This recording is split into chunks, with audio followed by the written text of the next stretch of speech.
এক গ্রামে ছিল এক বিখ্যাত গুণী। তার নাম রামচরণ। লোকজন বিশ্বাস করত রামচরণ সব সমস্যার সমাধান করতে পারে। একদিন গ্রামের এক কৃষক এলো তার কাছে, বলল, রামু দাদা, আমার গরুটা হঠাৎ দুধ দিতে বন্ধ করে দিয়েছে, কিছু একটা করুন। এটা তো গুরুতর ব্যাপার।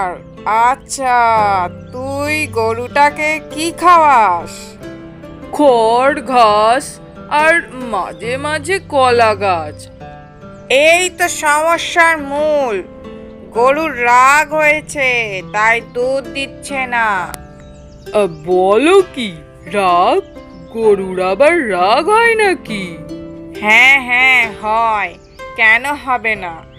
এবার থেকে সকালে সন্ধ্যায় গরুকে গান শোনাবি, দেখবি সব ঠিক হয়ে যাবে। আচ্ছা, ঠিক আছে।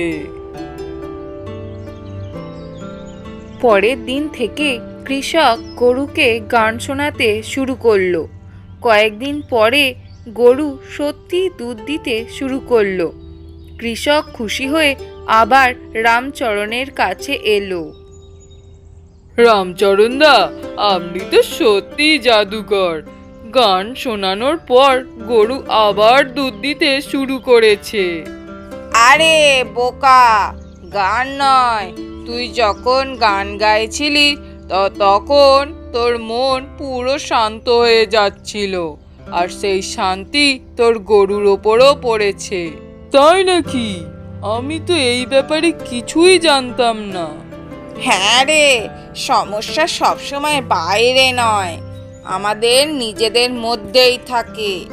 সেটাই সমাধান করতে হয়, বুঝলি?